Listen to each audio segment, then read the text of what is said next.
Assalamualaikum warahmatullahi wabarakatuh. Perkenalkan, saya Deva Brilianti Army, mahasiswi program studi akuntansi Fakultas Ekonomi dan Bisnis Universitas Mercu Buana. Di video ini saya akan melakukan uji normalitas, uji autokorelasi, uji heteroskedastisitas, dan uji multikolinearitas, beserta pengobatannya melalui aplikasi SPSS menggunakan data sekunder. Video ini dibuat bertujuan untuk memenuhi tugas besar 2 mata kuliah Statistik Bisnis dan Praktikum yang diberikan oleh Ibu dosen Dr. Erna Setiani, SE MSI.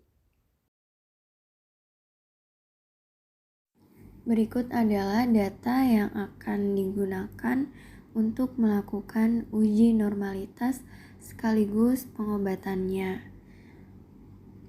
Nah, langsung saja kita ke aplikasi SPSS, kemudian di kolom name kita isi X1, X2, X3, X4, X5, dan Y.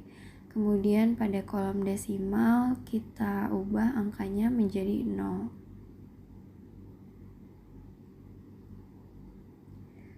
Kemudian pada kolom label kita isi untuk X1 kepemilikan institusional,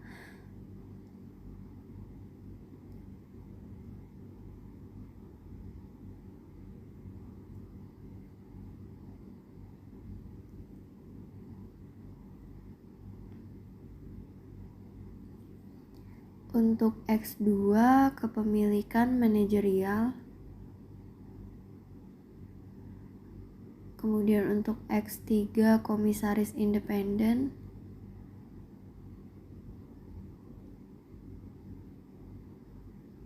untuk X4 komite audit,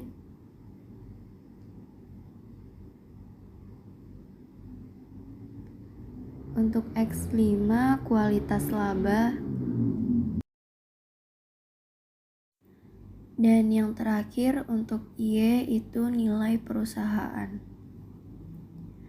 Pada kolom measure kita ubah semuanya menjadi scale.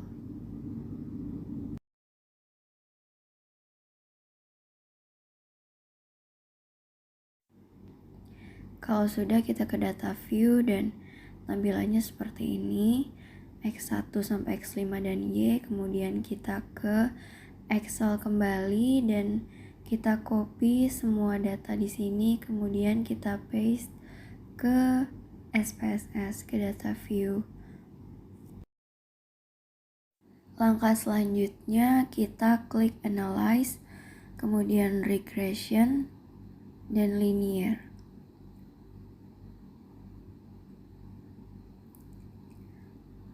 Nah, di sini masukkan Y ke dependent dan X ke independent.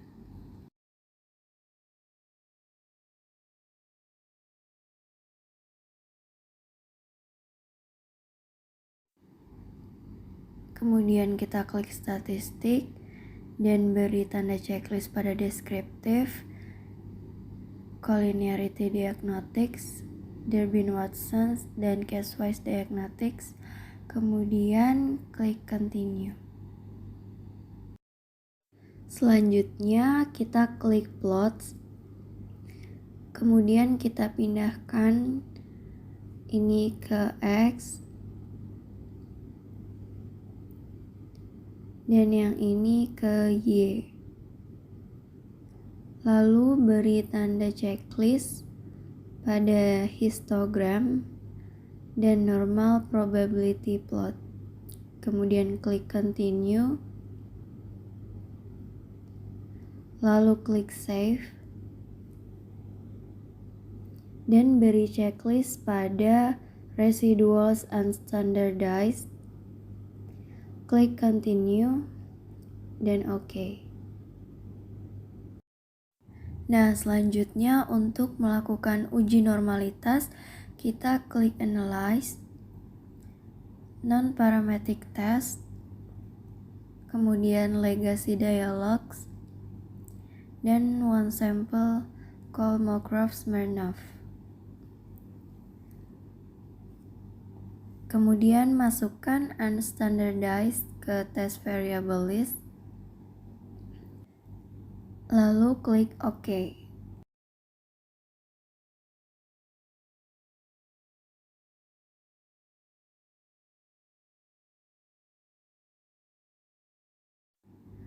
Nah, ini merupakan hasil dari uji normalitas. Di sini untuk angka dari significant to tailored adalah di bawah 0,05 atau kurang dari 0,05. Maka data ini bisa disebut tidak normal. Nah, untuk membuat data ini berdistribusi dengan normal, maka kita harus melakukan pengobatan. Caranya yaitu dengan mengklik transform, kemudian compute variable. Nah, pada target variable kita ketik sqrt underscore x1. Kemudian klik arithmetic pada function group dan klik sqrt. Kemudian pindahkan x1 ke numeric expression. Kemudian klik OK dan lakukan hal yang sama pada x2, x3, x4, x5 dan juga y.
Nah, ini adalah tampilan ketika kita telah melakukan transformasi data.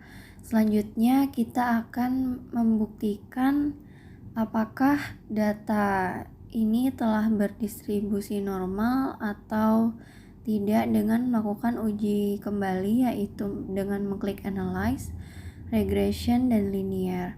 Sebelumnya kita reset dulu, kemudian kita pindahkan sqrt y ke dependent dan sqrt x1 sampai dengan sqrt x5 ke independent.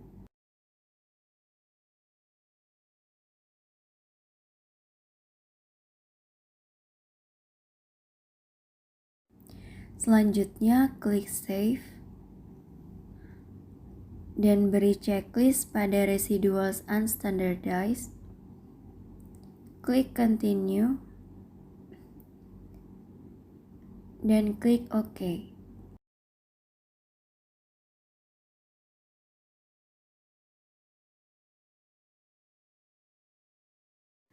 Langkah yang terakhir kita klik analyze, kemudian non-parametric test, legacy dialogs, dan one sample Kolmogorov-Smirnov. Kemudian pindahkan unstandardized rest ke test variable list dan klik OK. Nah, dapat kita lihat pada tabel one sample Kolmogorov-Smirnov yang tadi angkanya adalah 0,02, di mana angka tersebut kurang dari 0,05 dan sekarang telah berubah menjadi 0,200, yang menandakan data ini telah berdistribusi dengan normal. Pada uji autokorelasi sebelumnya saya sudah mengisi variabel view, yaitu ada 5 variabel X dan Y, kemudian tadi saya telah menyalin data ke data view juga. Nah, selanjutnya untuk melakukan uji autokorelasi, kita langsung saja untuk mengklik analyze, kemudian regression, dan linear. Nah, di sini pindahkan variabel Y ke dependent dan variabel X ke independent. Kemudian klik statistik dan beri checklist pada Durbin-Watson. Kemudian klik continue, klik save dan checklist unstandardized pada bagian residuals dan klik continue kemudian OK. Pada tabel ini nilai Durbin-Watson yang kita dapatkan adalah 1,056.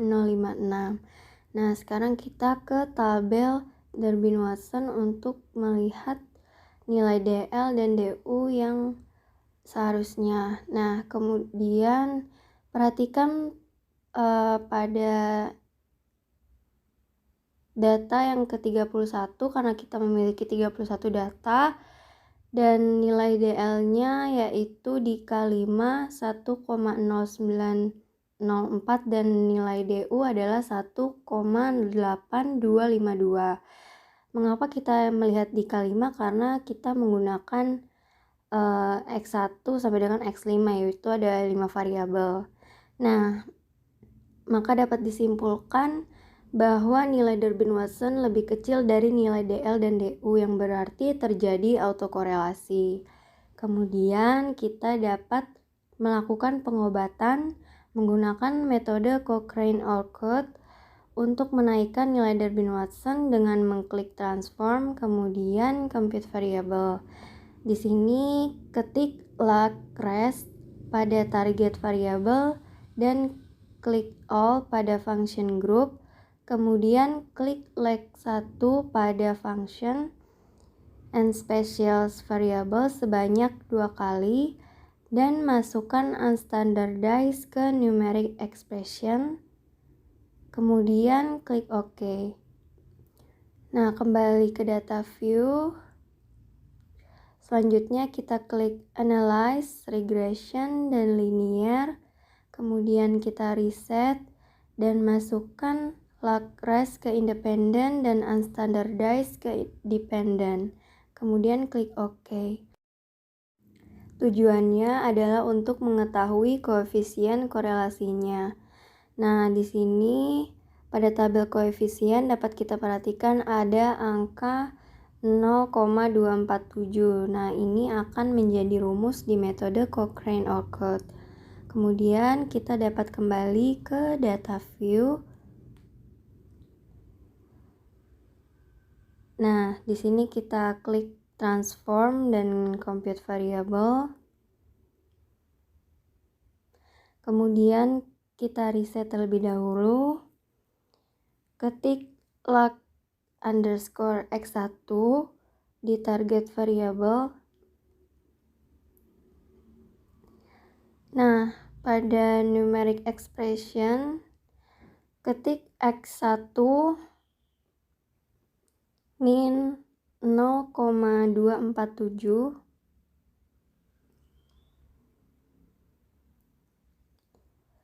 dikali lag buka kurung X1 tutup kurung 2 kali. Kemudian kita klik OK.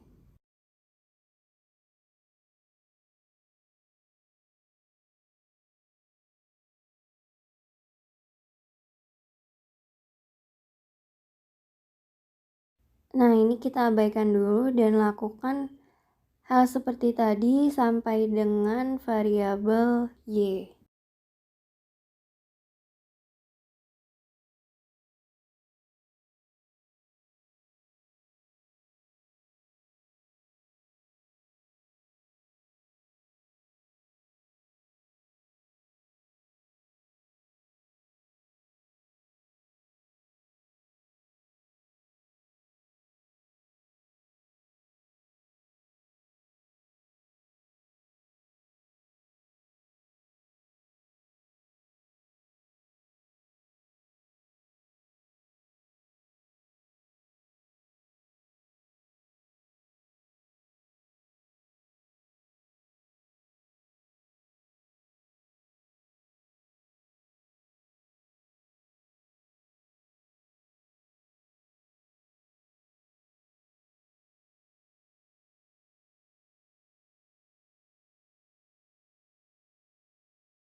Nah, semua rumusnya telah masuk dari variabel X sampai dengan Y.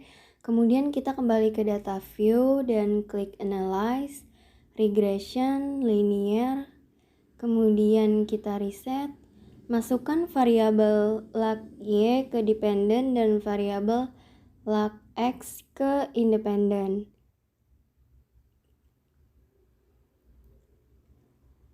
Kemudian klik statistik dan beri checklist pada Durbin-Watson dan klik continue. Klik save dan checklist unstandardized pada residuals, klik continue dan kemudian klik OK. Dapat kita perhatikan bahwa nilai Durbin-Watson-nya telah naik dari 1,056 menjadi 1,881 yang berarti data telah lolos dari autokorelasi karena nilainya sudah lebih tinggi dari nilai DL dan DU pada tabel Durbin-Watson.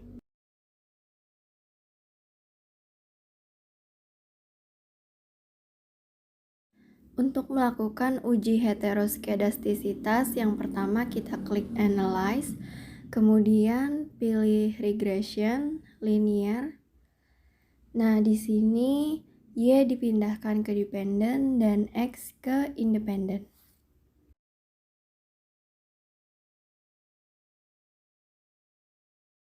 Kemudian klik Save dan beri checklist pada Residuals Unstandardized. Kemudian klik Continue dan klik OK.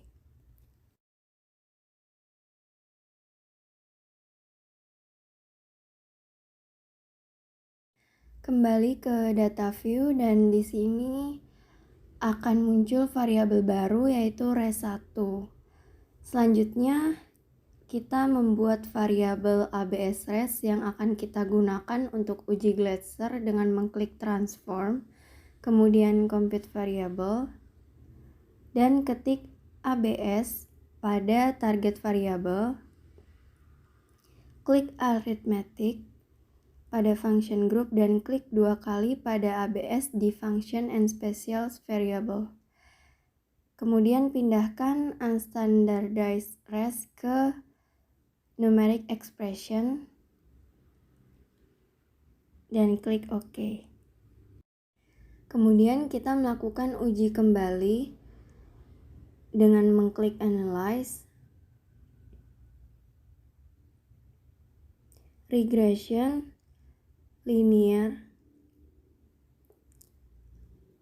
di reset dulu, kemudian pindahkan ABS ke dependent dan variabel X ke independent.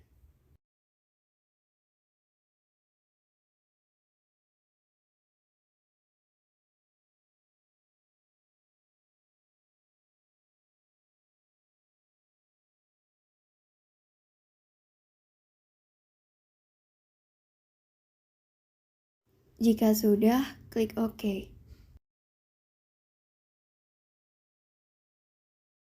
Lalu perhatikan pada tabel koefisien, di sini nilai signifikan harus lebih dari 0,05.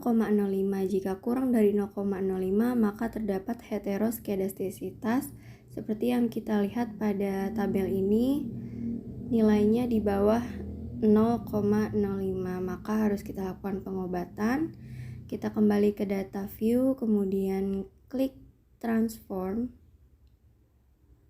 compute variable, kemudian kita reset dan ketik ln pada target variable, kemudian pilih arithmetic dan klik ln 2 kali pada function and special variables, lalu masukkan y ke numeric expression dan klik OK. Selanjutnya kita kembali ke data view, kemudian klik analyze, regression, dan linear. Kemudian di reset terlebih dahulu, pindahkan ln ke dependent dan variabel x1 sampai dengan x5 ke independent.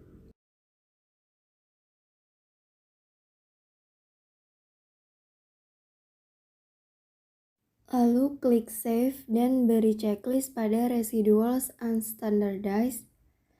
Kemudian klik continue dan klik OK.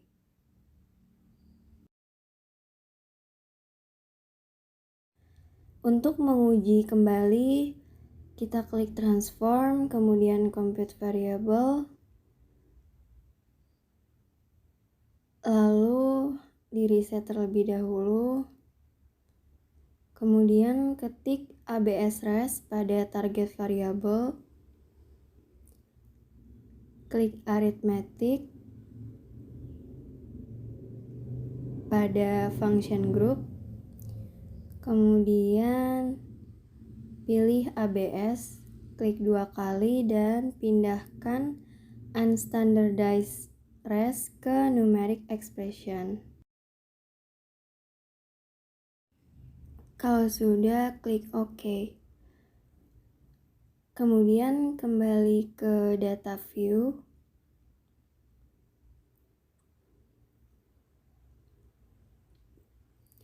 Lalu klik Analyze, Regression, dan Linear. Kemudian kita reset. Pindahkan ABS res ke dependent dan variabel X1 sampai dengan X5 ke independent.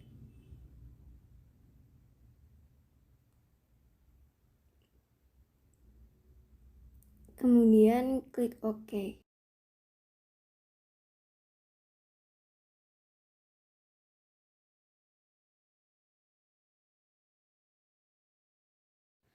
Nah, kita kembali perhatikan pada tabel koefisien.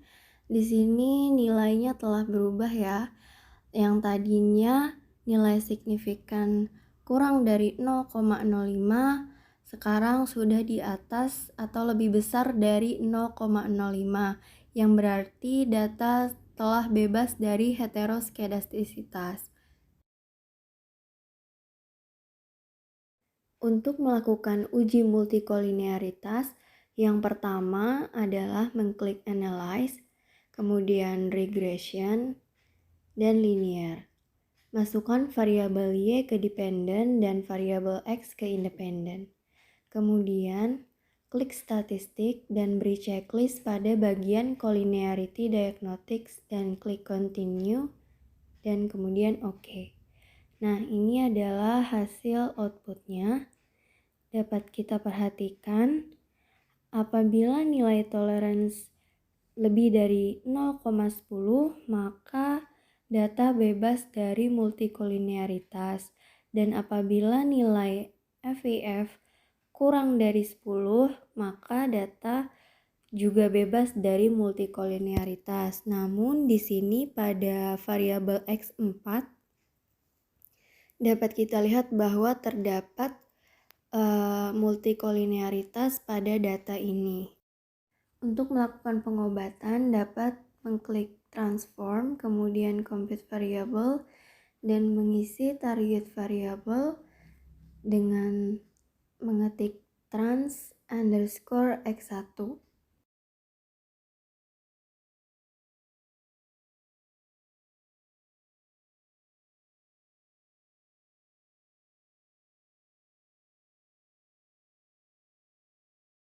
Rumus yang digunakan untuk pengobatan ini adalah severe negative skewness, yaitu 1/K min X.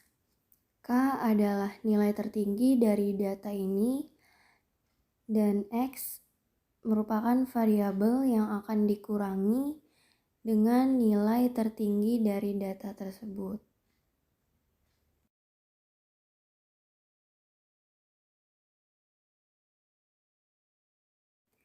Bisa langsung saja kita coba.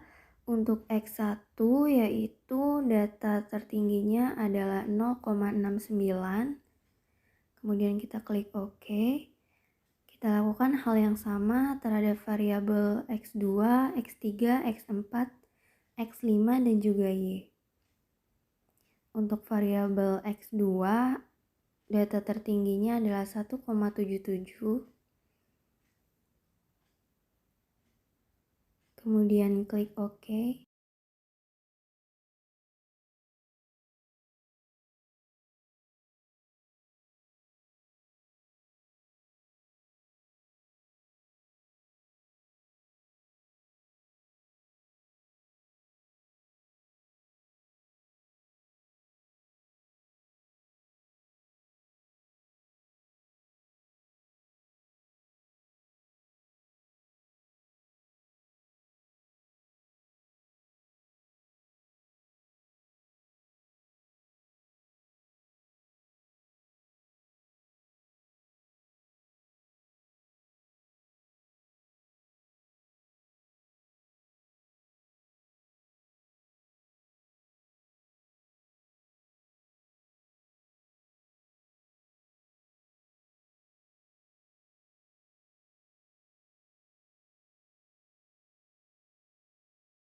Nah, ini merupakan hasil dari transformasi data. Selanjutnya, kita akan melakukan uji kembali pada data transformasi ini untuk mengetahui apakah data sudah terbebas dari multikolinearitas atau belum. Klik Analyze, kemudian Regression dan Linear. Kemudian klik Reset, pindahkan trans Y ke dependent dan trans X1 sampai dengan trans X5 ke independent.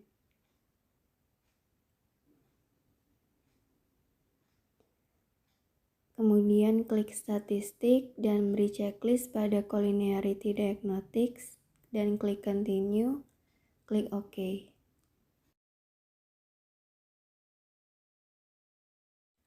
Nah, dapat diperhatikan pada tabel koefisien bagian Collinearity Tolerance dan statistik FIF, angkanya telah berubah dan menunjukkan untuk nilai tolerance angkanya lebih dari 0,10 dan pada FIF angkanya kurang dari 10. Maka dapat dikatakan data ini telah bebas dari multikolinearitas. Sekian yang dapat saya sampaikan. Semoga videonya bermanfaat. Mohon maaf apabila ada kesalahan. Terima kasih. Wassalamualaikum warahmatullahi wabarakatuh.